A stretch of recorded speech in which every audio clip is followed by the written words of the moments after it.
Hi, I want to share my life story. It all happened when I was 18 years old.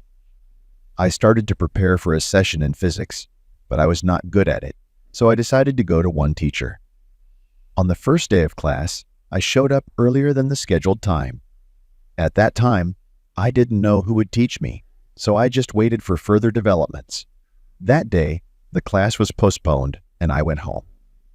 2 days later, the first class was held. I showed up at the same spot again. I almost fainted when I saw my teacher.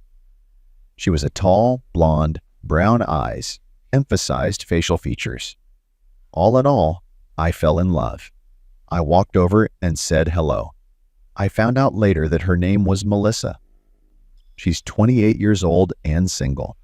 Turns out she works part-time because she knows and understands physics very well. She introduced herself to me and I introduced myself in return. I didn't notice the same sympathy in her eyes for me that I had for her. Eventually, we started the lesson. While she spent the entire lesson explaining something, I marveled at her beauty. Every time she noticed it, her cheeks would flush with embarrassment. I decided that she didn't really like me, but I wasn't going to give up. I realized that I was ready to pursue her. After class, I quickly drove home. Within that same hour, I found her pages on different social media sites.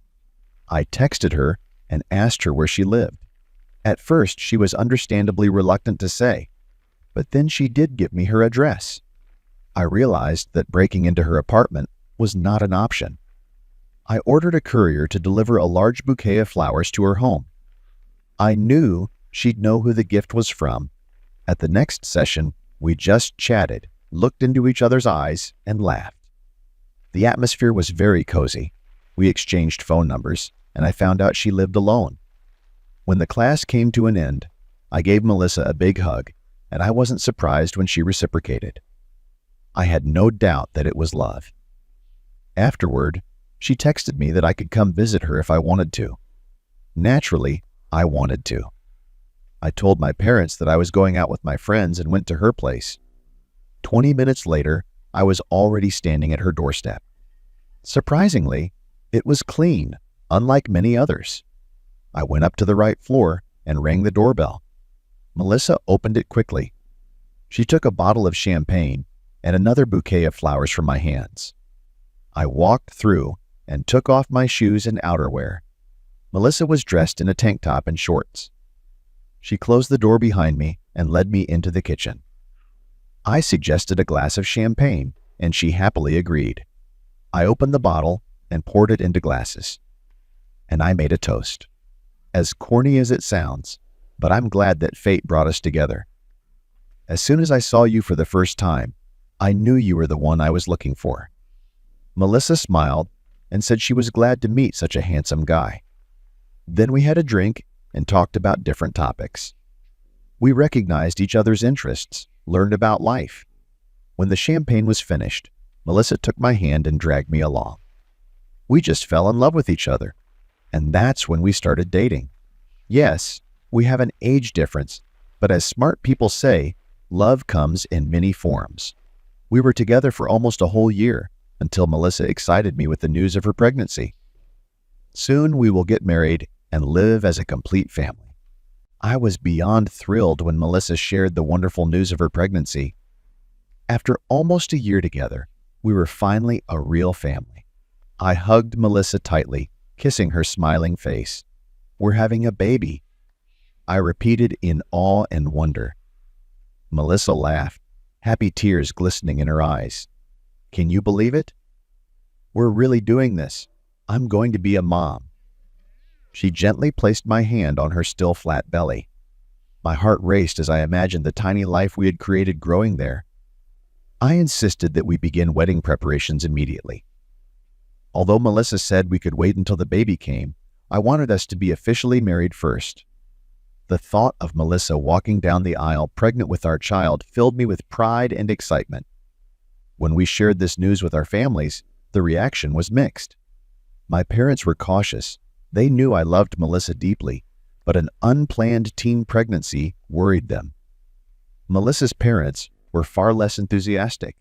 They made it clear that they thought I was an impulsive child who had taken advantage of their daughter. Their harsh words hurt, but Melissa fiercely defended me. "I'm an adult, and I can choose what I love," she told them. "If you can't be happy for us, then don't be involved in our child's life." I grew to love Melissa even more, seeing her strength and conviction despite my parents' disapproval. In the weeks that followed, we immersed ourselves in wedding planning, making lists of baby names, and dreaming of our future together. Melissa's growing belly was a constant reminder that this was really happening. There would soon be a little man who would call me Daddy. On the eve of our small courthouse wedding, I surprised Melissa by giving her a journal. "Since you're already documenting our baby's growth, I thought you could write down all your thoughts in it when you become a mom," I said. Tears came to Melissa's eyes, and she hugged me. "You're going to be the most wonderful daddy in the world," she whispered. Even though Melissa's parents refused to attend, our wedding day was a blissful experience. As we exchanged vows, looking into each other's eyes, the depth of our heartfelt connection was palpable. We were so young, but I had no doubt in my mind that I would spend the rest of my life with this wonderful woman. I knew deep down that our age difference would always be puzzling. But Melissa and I had a connection that defied logic. We balanced each other perfectly. I kept her spirit strong, and her lust for life pulled me out of my usual introversion. We were two old souls who had somehow found their missing piece. Now we begin the adventure of marriage and parenthood, ready to build on the unbreakable bond we share. As I kissed my radiant bride, I offered a silent prayer of gratitude to the teacher who not only taught me physics, but also explained what it meant to love truly, without limits,